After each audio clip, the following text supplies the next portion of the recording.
Well, good morning, everyone. I'm so excited to be here.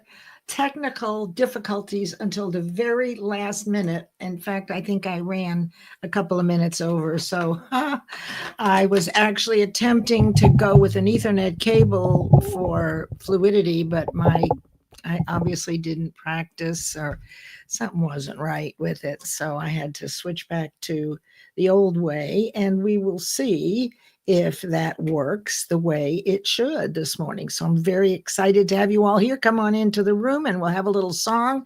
I'm excited that Charles is here again today. We've got some wonderful, exciting things happening. So stay tuned right here. Good stuff happening today. And come right on in. I hope you like this one.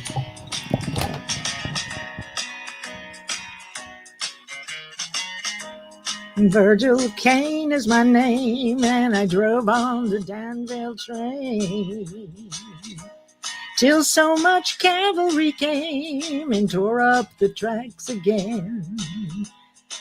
In the winter of '65, we were hungry, yet barely alive. I took the train to Richmond that fell.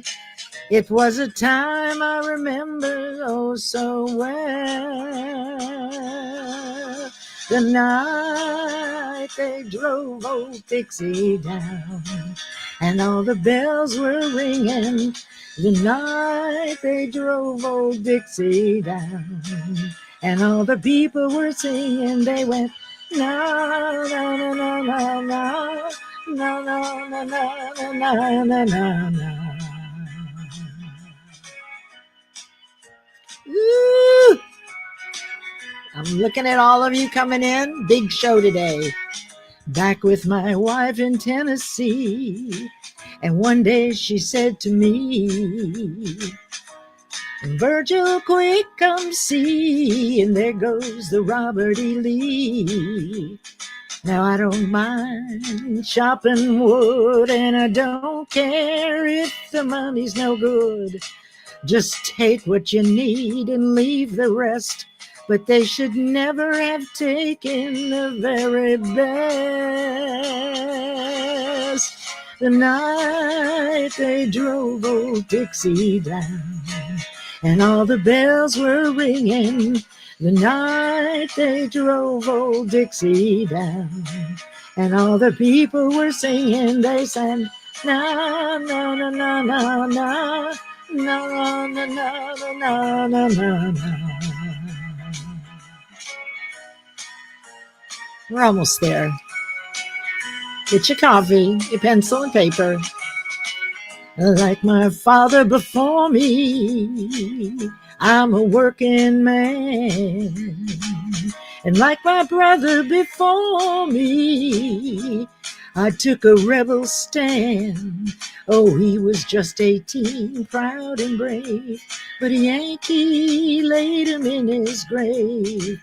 I swear by the blood below my feet, you can't raise a cane back up when it's in defeat. The night they drove old Dixie down, and all the bells were ringing.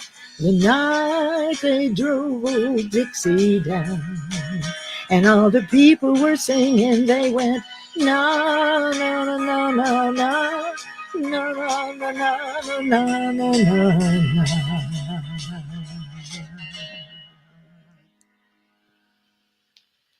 Wow, I wondered what that song would do for me. Good morning, everybody. Good afternoon, good evening, good night. For our guest Charles, who is here and coming up on stage. So because I had some technical difficulties, let me welcome you all and let you know I don't have my agenda exact the way it needs to be. So just please bear with me. I'm so glad you're here. And so I'm going to move this out of the way and bring in our wonderful guest, which is Charles Caldwell. Good morning, Charles. How are you? I'm well. Good morning, Leslie. Good evening, good morning, good afternoon. That's right. That's the best. So we haven't seen you in a couple of weeks. How's everything going? Charles is in Hong Kong, China. I'm in Hong Kong, and it's 10 p.m. right now. I'm doing really well. You have no idea the irony of the song that you just sang. Really? Yes, let me Do tell you. tell. Do I tell. will. So that was 𝙤𝙧 𝙈𝙪𝙧 is my name. Well, no, that was the night they rolled Dixie down, right? That's right. Which was originally written by Robbie Robertson, and I Okay. understand he's a Canadian musician. And he went through a period where he did some very eclectic music for Native North American, let me say, because it also did for Indigenous people in both Canada. Your audio is a little, Charles, your audio is a little kind of catchy. Okay, is that any better? Is that better Yes, now? better. Thank you very much. Okay, Yes. so he did some very eclectic music for Indigenous Americans and Canadians. And when I was involved in Landmark, I used to play that in the background when people were, Oops.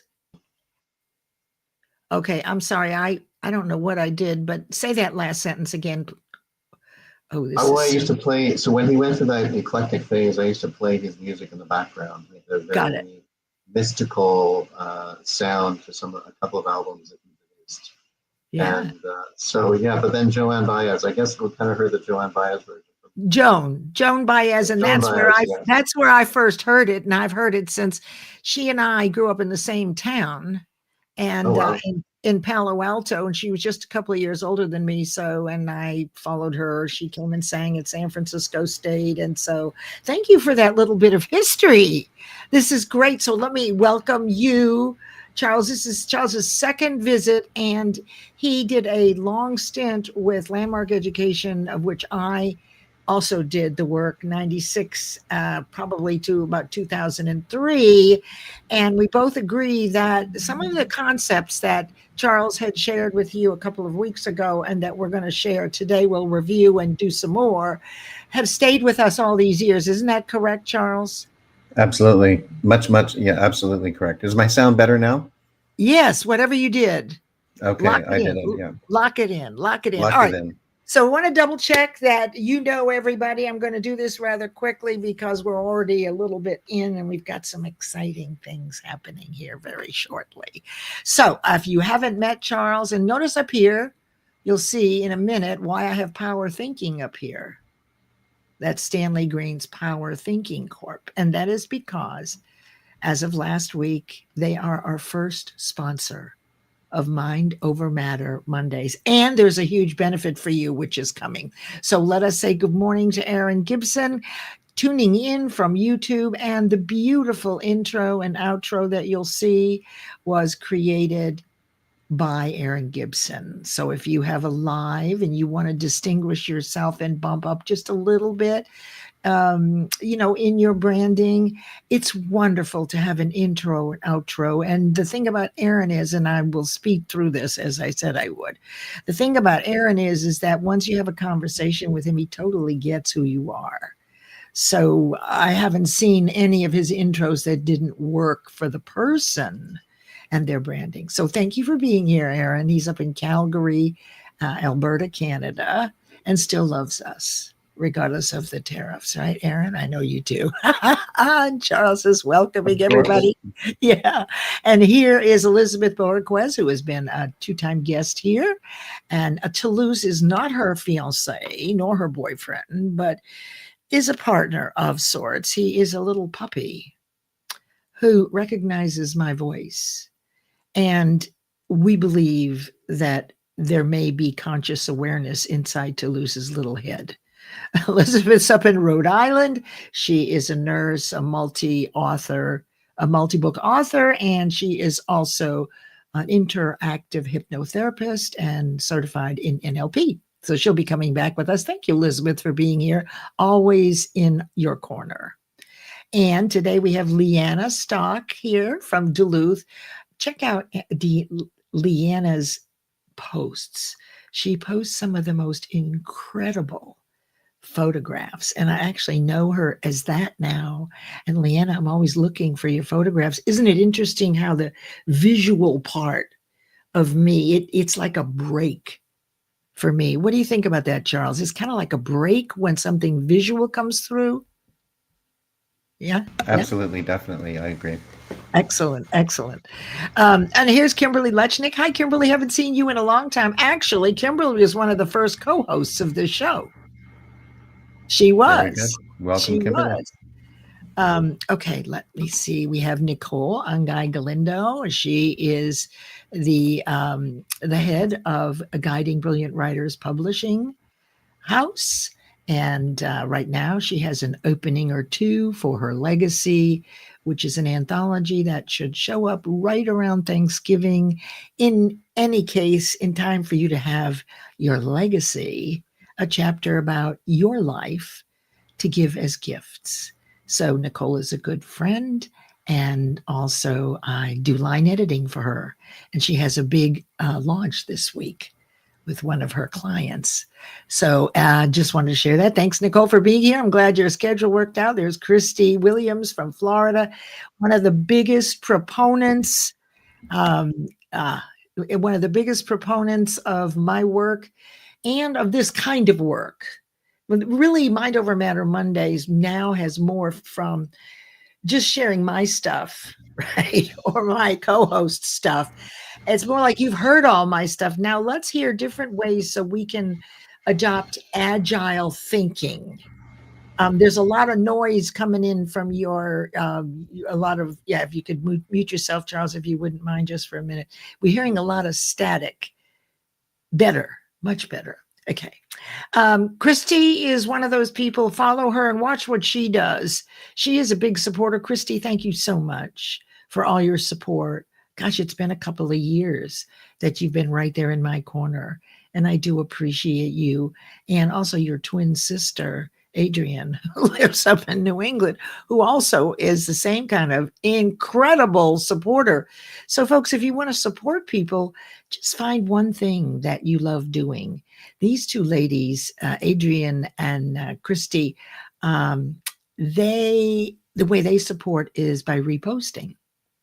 You know, they do other things, but really, and they're consistent about it. And that's what's so important. Whatever it is you do, be consistent about it, because people will then expect to see you. And there's Sharon Rose. Last week, she was our service provider of the week for Mind Over Matter Mondays, and she's all about gratitude. We're so glad you're here, and you're in Chicago.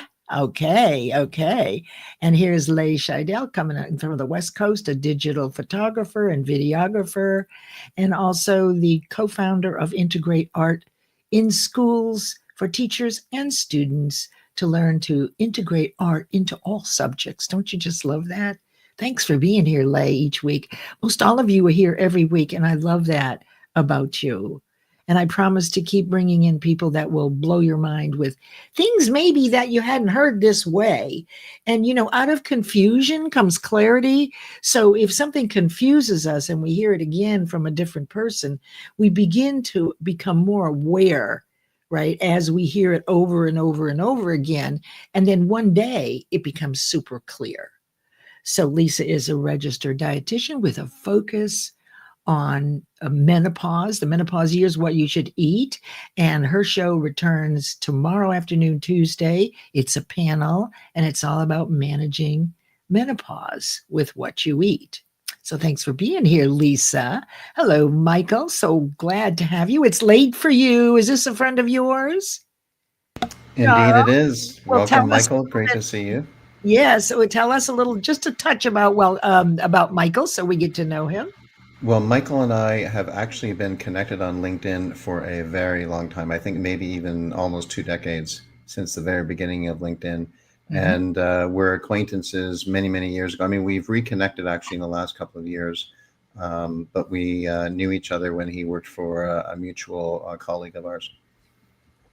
Excellent. So he's an executive search consultant based in Beijing. Love that. Thank you, Michael, for being here. I'm so glad that you are here, and everybody seems to be happy. There's Angel Green. She's a Leslie. Hi. So good to see you. Eastover. Where is Eastover? There's an Eastover exit in Greensboro, North Carolina, but something tells me that isn't it. So let me know where Eastover is without me looking at your profile, which I'm happy to do. And there's Meryl Cass. Connect with Meryl. Meryl does kind of what I do and make sure that people that are interested knows what lives are going on, not only on LinkedIn, but other platforms. I do mine for LinkedIn primarily because my time is so valuable and I don't want to jump off to other platforms, but I will on occasion. If it's high value, I will, of course. But my weekly carousel is LinkedIn Lives, and then they also broadcast on other streams. So glad that you're here, Northern New Jersey. It's excellent. All right, we've got a LinkedIn. Oh, here's Luce Pipers. So glad you're here, Luce. Luce is another person that shares immensely. Get to know her. And she's just become, I believe, a coach. So it'll be so interesting to see how you do. Ni hao ma. I remember that. And how shashani. This is Tracy. And she just came back from the Far East. Ni hao is saying hello, right, Charles? Yes, that's correct. In Mandarin, ni hao. And what is ni hao ma? That's sort of how are you? Okay. And then the answer is sheshani, right? Which is what?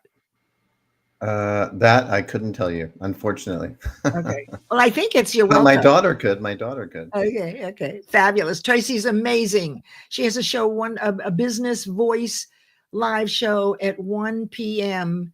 Eastern on Wednesdays. So it's really important that you also tune into any one of these folks' live shows. So let me just get through here because I've got to buzz along here. Lisa Sandra Bote, brand new international #1 best-selling author. And also Sandra is a certified NLP practitioner, I think a master practitioner now, and also does hypnosis. So get to know her. She is all about people coming into business where English is not their first language. Right. And she's made a lot of breakthroughs. Really, really important. All right. Here we go. All right. So we're doing fairly well here. So I'm going to bring in the slides. Okay. So let me just move us. Let's see here. There we go. So as we begin today, I want you to know that we are grateful to Stanley Green, President and CEO of Power Thinking Corp, which is a personal development program. And he now has this amazing app, which I've downloaded. And Power Thinking is more like CBT, let's see, is it cognitive behavioral therapy? It's more out of university kinds of training rather than mindset and awareness training. In fact, myself, I've found that many people that come from the university sector don't know about mind, which means that their teachers didn't know, nor did the teachers know about it. So this is all new. Really, mind is really relatively new in a distinction from brain. And he is offering all of us in this community, this is the only place I'll show this, 30 days free on your iPhone. As our sponsor, he's affording that to you. So please, please, please enjoy it. And now, if it's okay with you, I'm going to move you back into the studio for just a moment, if you don't mind. Let's see if I can do this. And, oh, yes, before I go on, I let me just bring you back for this. Okay. I see, I don't have my agenda written out. So this is who we're honoring this week as a supporter of Mind Over Matter Mondays. We've been going for quite some time, and every one of you shows up so consistently, and you show up for me this way. And so you all know Ashif Haji, who I call him the 21st century Rumi. He is my brother in thought leadership on LinkedIn, and his works are all inspirational. And so if I'm feeling a little low, all I have to do is go to his page and read one or two of his brief yet deep thoughts, and I come right out of it. So let's all I don't even see him here yet, but doesn't matter. You know Ashif. So please get to know Ashif. Now I'll put you back there. Thank you. Thank you. I think I got it right now. And let me bring this up. Okay, I'm going to actually take this off and bringing up a guest here. So excited. This will be very brief. Welcome, Dennis Pittico. This is a surprise for you guys. Dennis is the founder of 360 Nation, which is an umbrella for many, many humankind and humanity-focused nonprofit and lifting others up programs, right? So Dennis, thank you. I want to show you something, and then Dennis is going to explain just a little bit about this that I am going to show you. She says, as she, all right.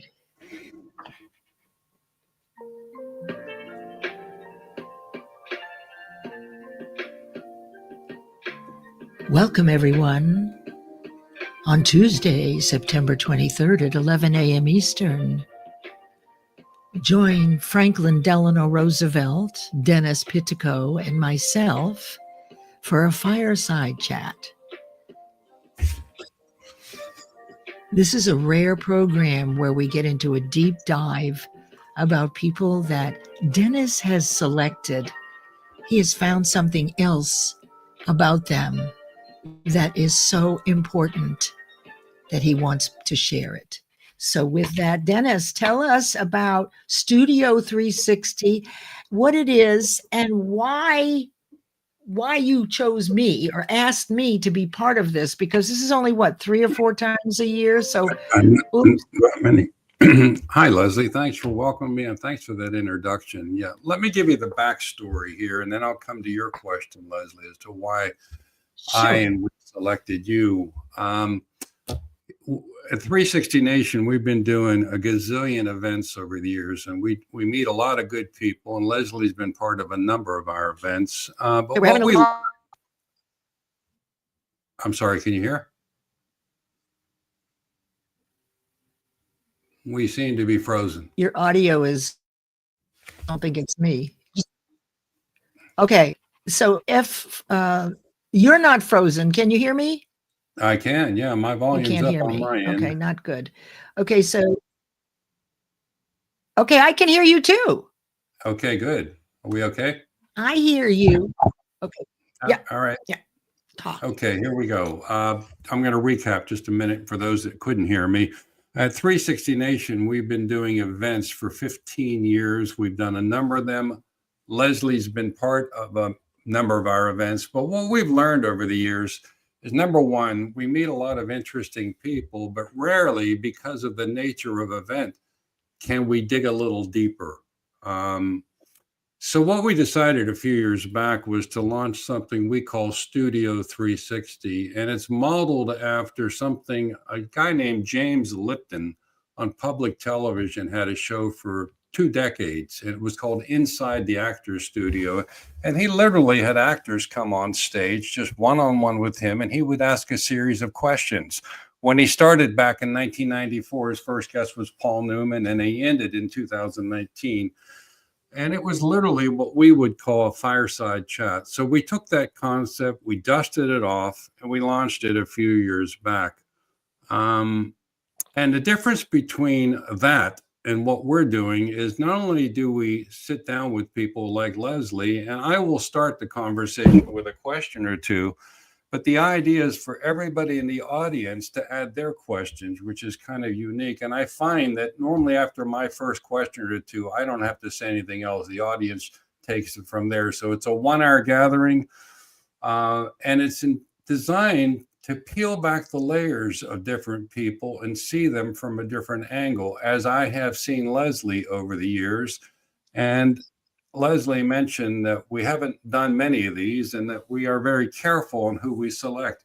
We are very selective because, well, let me just tell you why we selected Leslie. She is one of the most talented, compassionate, interesting, curious, and intriguing people I have met over the years. And I feel like, because of various conversations Leslie and I've had or various events we've been involved in, we know each other differently than other people know us. So I thought it would be an ideal time to put Leslie in the hot seat, as we call it, with the fire burning behind her, and allow me and other people to get to know Leslie the way I know her. And I'm pretty excited about this thing. Again, she's already mentioned the date.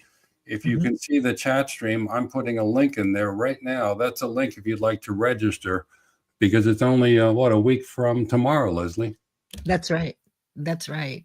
Thank you so much, Dennis, for coming in to do this and to explain to people what this is. Now, this is on Zoom, right? So it will take you away. But now I want you to know one last thing before we return to our regularly scheduled program, is that if you're a writer, Dennis has an umbrella for writers and has what, 1,000, 2,000 writers now? It's called Biz Catalyst 360. We've got over 1,200 writers around the world, and we are always ready to welcome new writers. When I say new, I don't mean brand new. They can be brand new if they want to cut their teeth, or they can be experienced writers.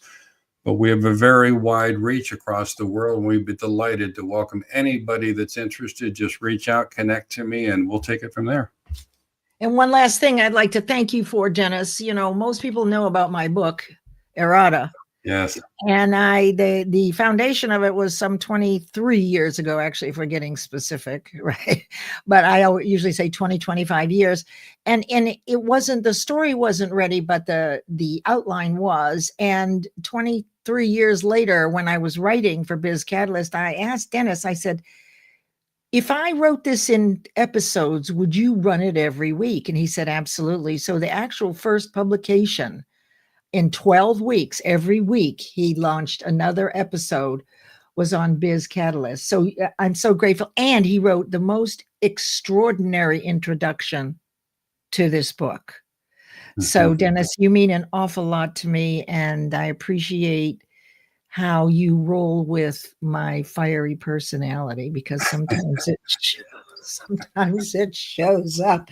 I'm a double Sagittarius, so I can be very fiery, right?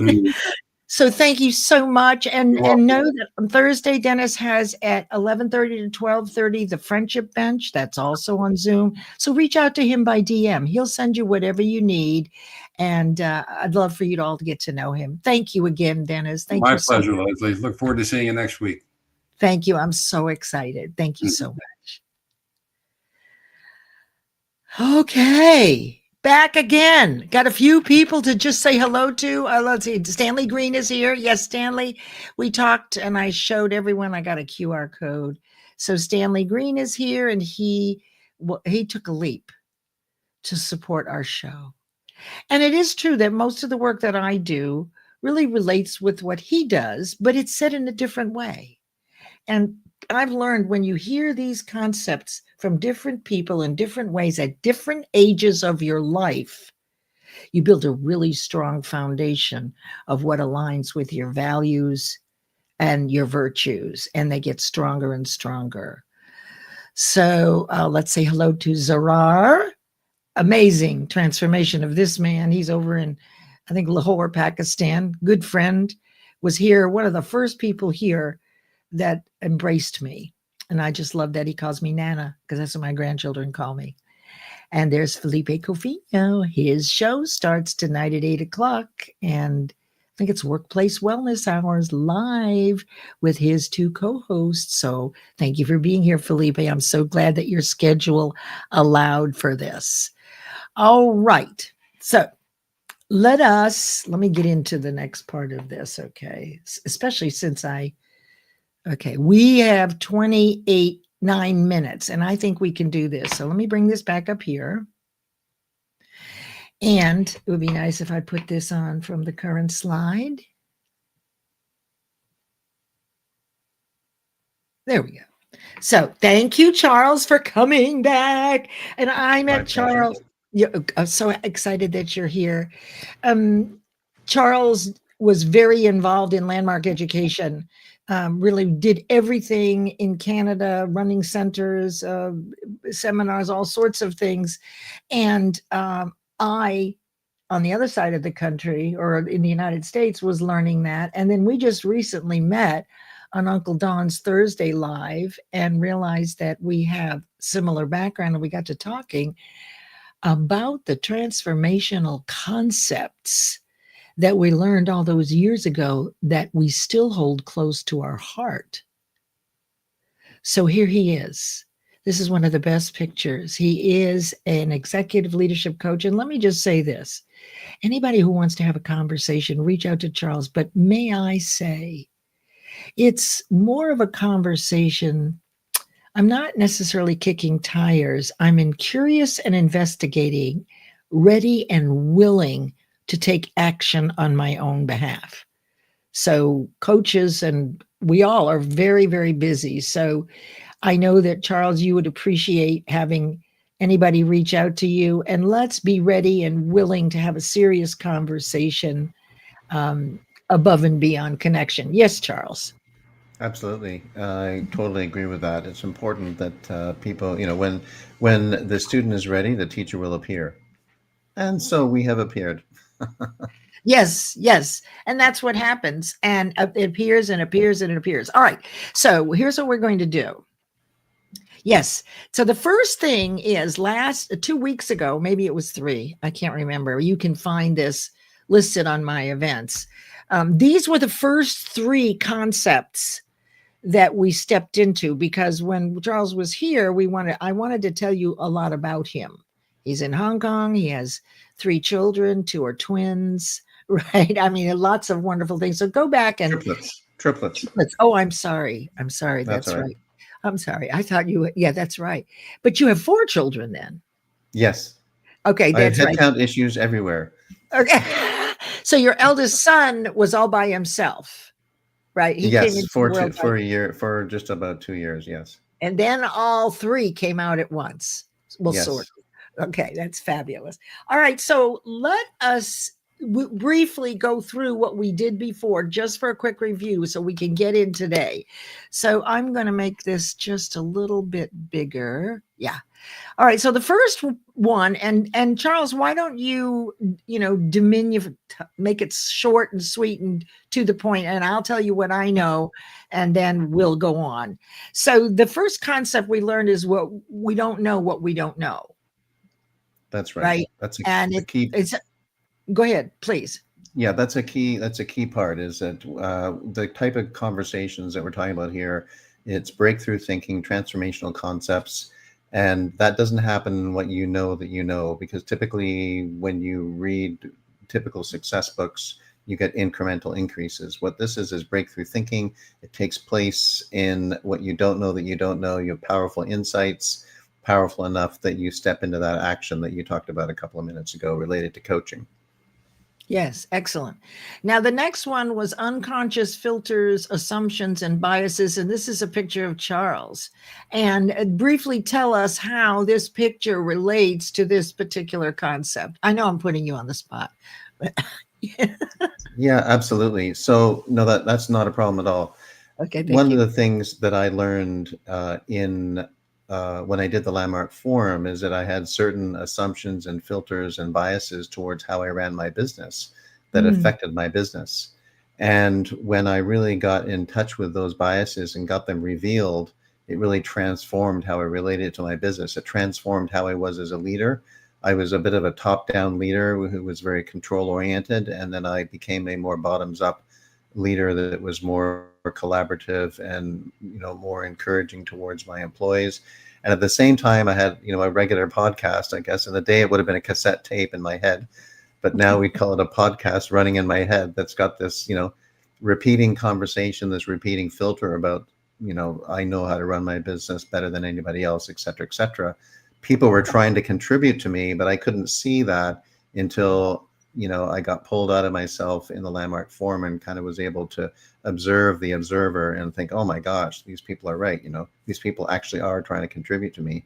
And it made a difference, made a huge difference. I think on our last podcast, I shared an example of a conversation I had where in the middle of the conversation, I think I tripled the price in a quote towards the customer. And the customer said, great, when can you start? And that was completely because I had this filter that had me justifying low prices, and I caught it in action.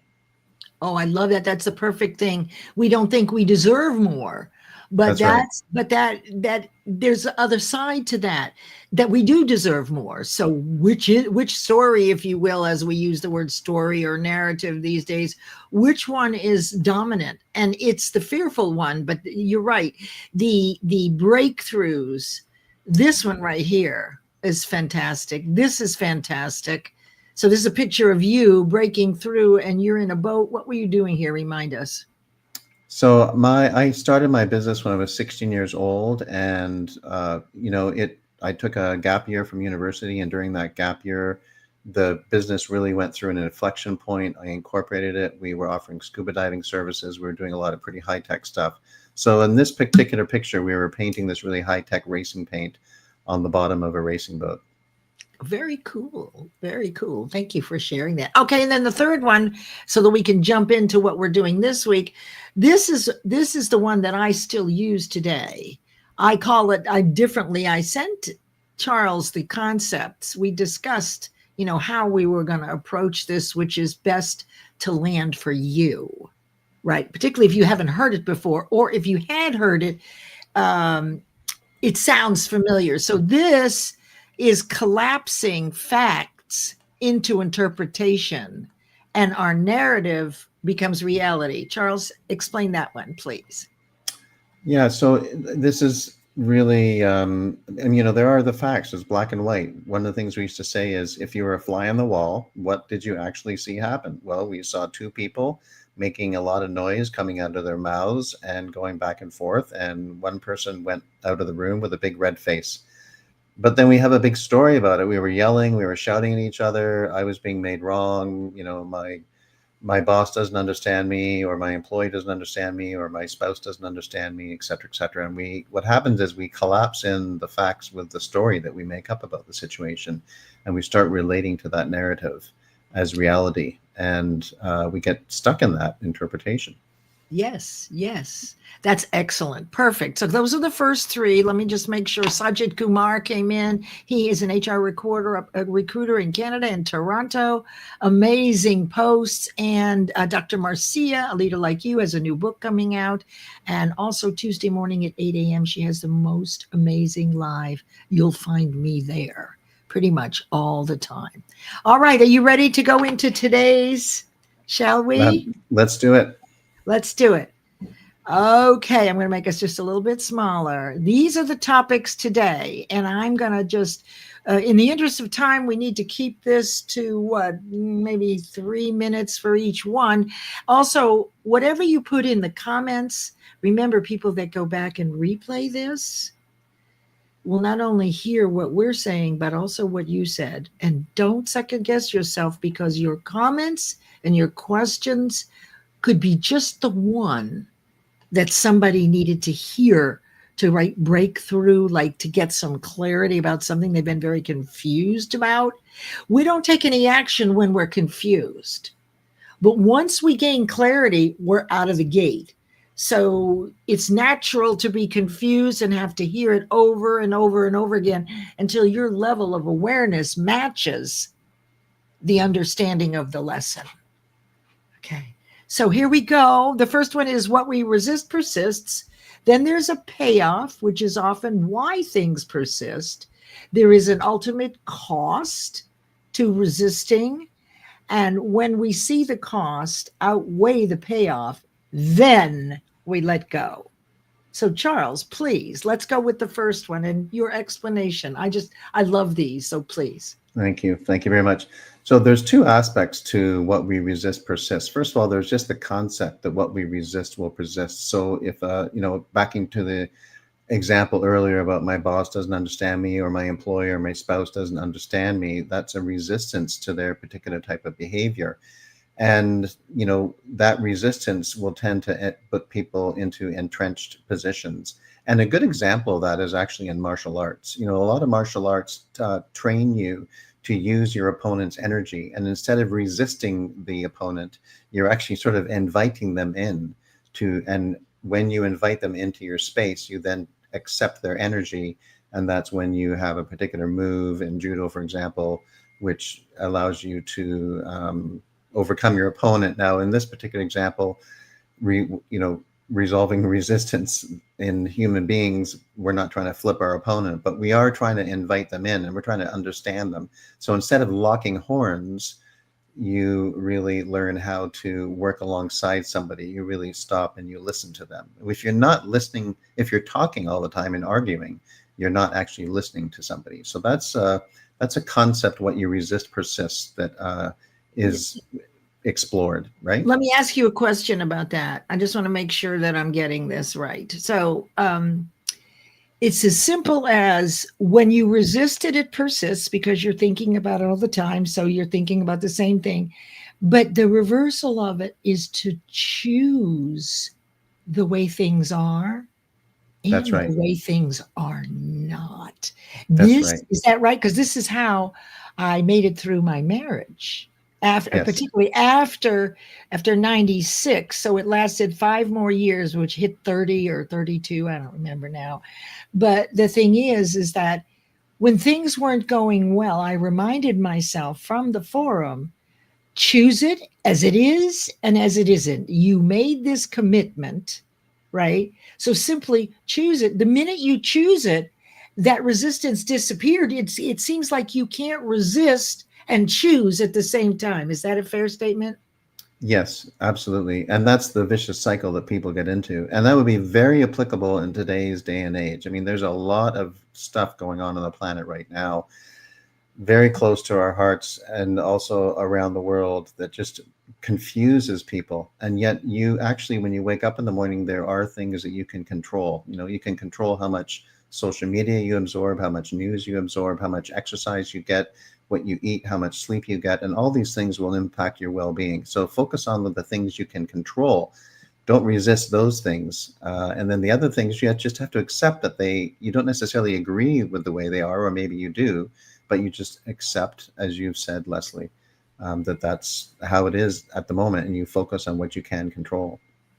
Yes, and also resistance lowers our vibration. It doesn't feel great, but choice makes it a response. You kind of get objective. So maybe we could say that when we resist, we're being triggered because we believe it ought to be this way, right? Or people ought to do things the way I say. But the truth is we could have some influence, but we sure as heck can't control people. So let's go on to there is a payoff, so talk to us about the payoffs for resisting something. This is so good.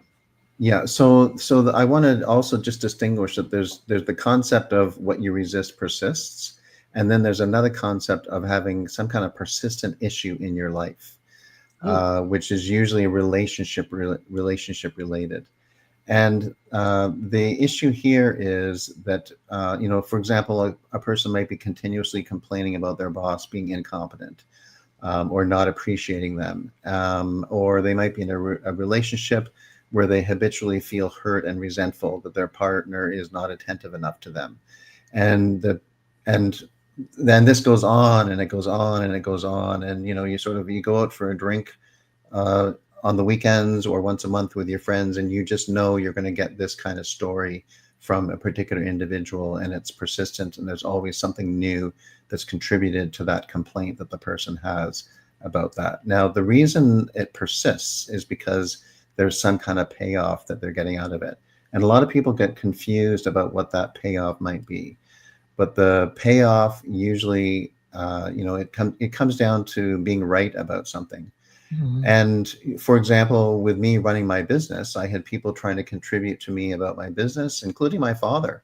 My father would print out articles, or actually he would cut out articles out of the newspaper on how to run a small business. And I had my accountant saying, I'm not sure you're charging enough money here. And I had customers saying to me, this great job, I think you could charge more for this, which is unusual for a customer to say. But I was just, my complaint was that my business wasn't profitable enough. And it persisted because I got to, I got to be a victim out of the whole situation and be a martyr out of the whole situation. And I was able to see that in the forum. And it was the same with relationships, that people will persist they'll allow the problem to persist because they're getting some kind of payoff. And usually when people hear about the payoff, they think, oh, some kind of good payoff. No, it's not necessarily some kind of good payoff. It's some kind of payoff which kind of tells on you, it's something related to being a martyr, to being a victim. It can also be a form of manipulation and a form of control. And ultimately, it's a form of avoiding responsibility. And responsibility is 2 words. It's your ability to respond to a situation. And that's, typically why the situation persists. So, a person might be afraid of having a straight conversation with their spouse or their whoever it is, or having an intimate conversation, having a vulnerable conversation. And that kind of victim aspect of way of being protects them, but it also creates a vicious cycle where that payoff just keeps on going and keeps on going. Let me ask you a question here. Sure. Because it brought up something else. So this business of there is a payoff, and when you come into that situation, when we're resisting, there's a concept called already always thinking.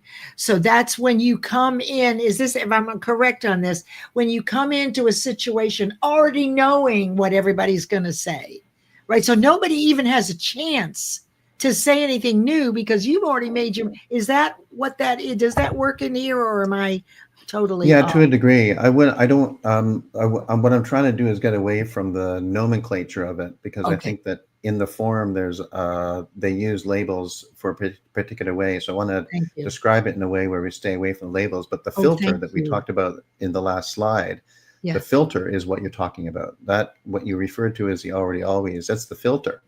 And even when I mentioned earlier about, you go out once a week with your buddies for a drink, or your friends for a drink, or once a month for a drink, you go into that conversation with that filter in place.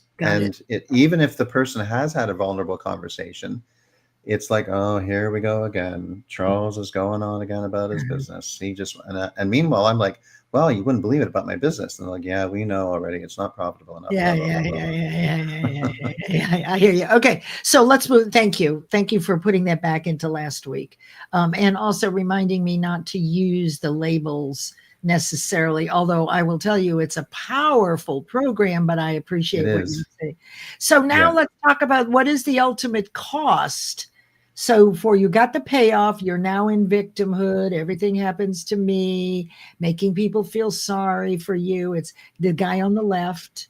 Okay, I didn't know how to make these 2 pictures. One is resistance and one is acceptance, right? You notice that I added a little gray hair to the woman because it looks like the guy on the left is not present to the cost.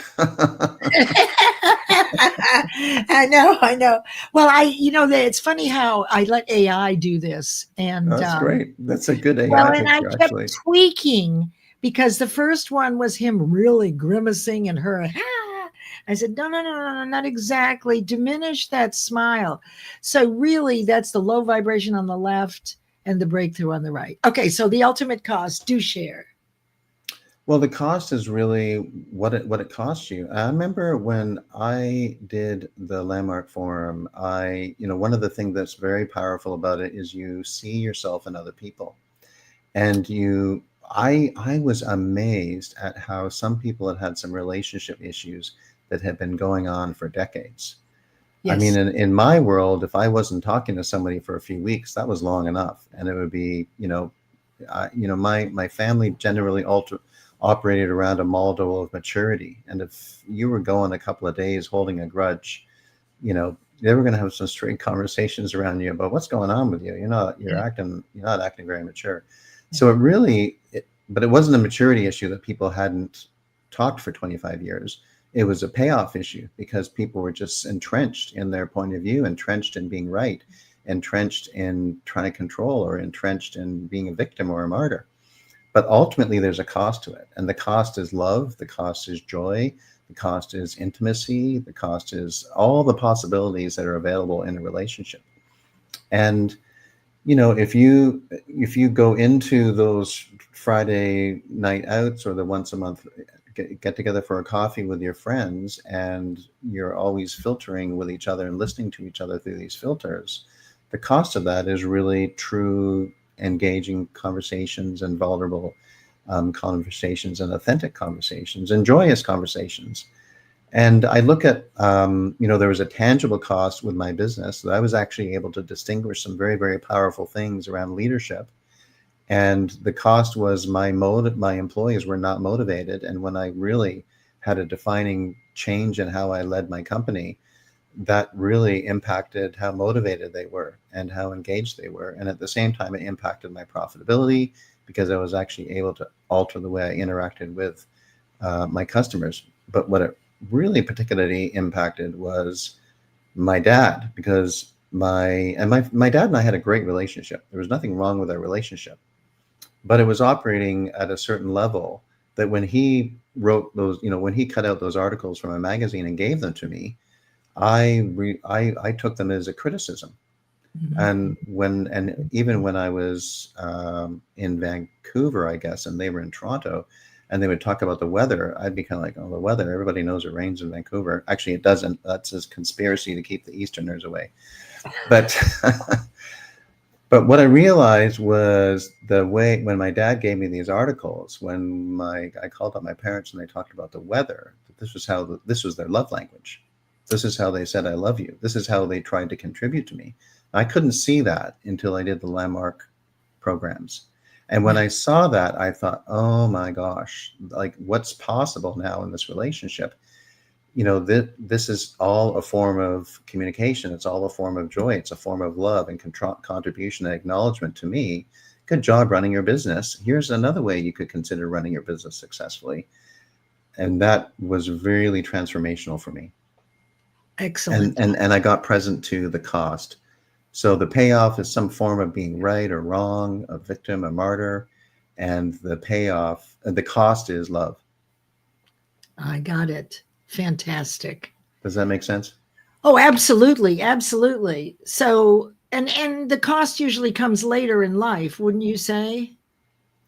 Well, I would say at some point people recognize that the cost outweighs the benefit. And when the cost outweighs the benefit, or when the cost outweighs the payoff, then they will make a change. And I would just encourage people, it looks like we've just momentarily lost Leslie here. I would just encourage people to really consider doing the Landmark Forum. It's a very, very powerful program. It has made a huge difference in my life, and it's made a huge difference in many, many other people's lives. And I've also actually been able, in the fortunate position where I've in human resources and being in learning and development and training and development, where I've had the opportunity to bring in organized consultants who are licensed in using Landmark's technology in companies, to have them come in and work with leadership teams, and have made a huge impact on leadership teams in many multinational companies that I've worked in. And that's had a big contribution to me and to those organizations. Now, I think that, oh, Leslie, are you back? Well, Fantastic. I purposely left Okay. so that the AI could grab a video clip of just you. I had Oh, forgotten thank to you so do that. much. You're welcome. So yes, I agree, not to interrupt here, but I am back. It is a wonderful program. What I would say is do your investigating. Remember that Charles is available, to answer your questions. He's a wonderful coach. Charles, I think this was really, really good today. What do you think? I think so. I love being on your LinkedIn Lives, Leslie. It's always really, really good. Thank you. Thank you. Would you How come could it back? not be? Oh, thank you. Would you come back again if we could figure Of out? course. Are you Okay. kidding? Do you need to ask?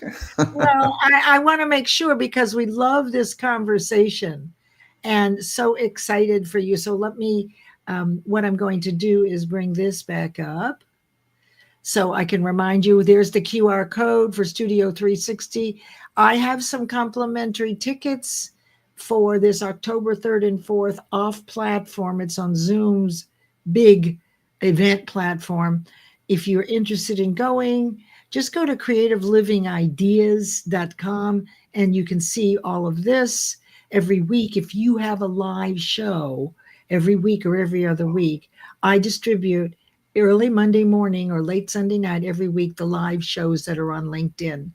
And so please feel free to do that, and let me know.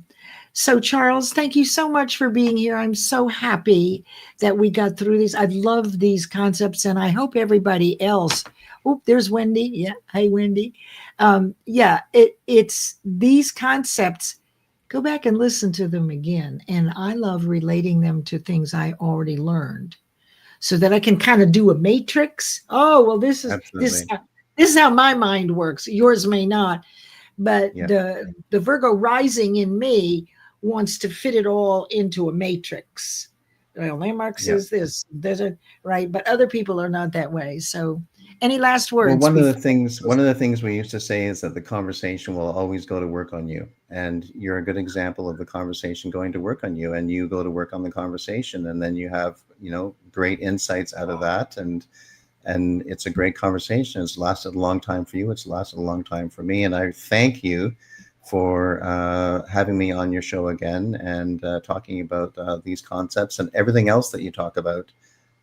With Think and Grow Rich and all the different branches that shoot off of that. Thank you very much. Not just from me, but I know the community feels the same way. So thank you, Leslie.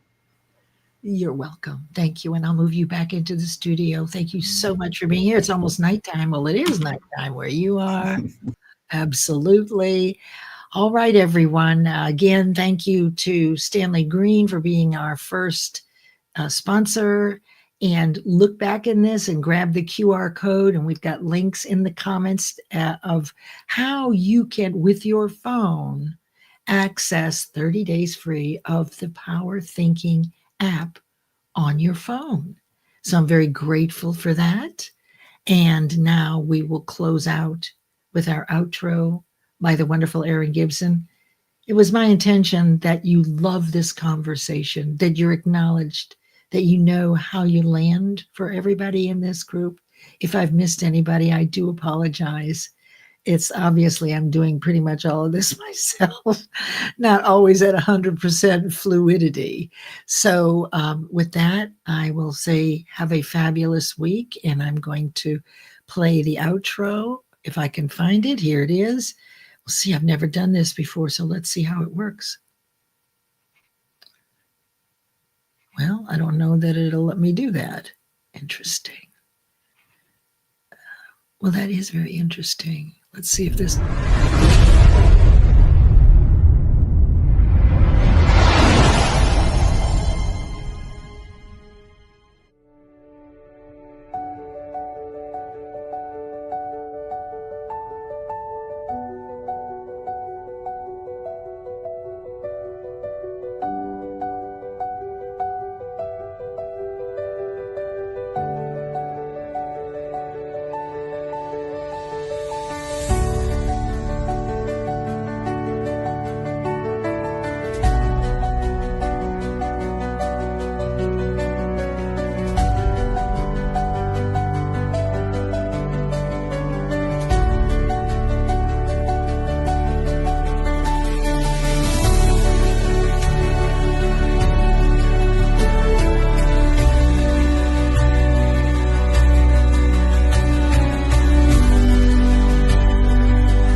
Bye, everyone. Have a great week. Reach out if you need me.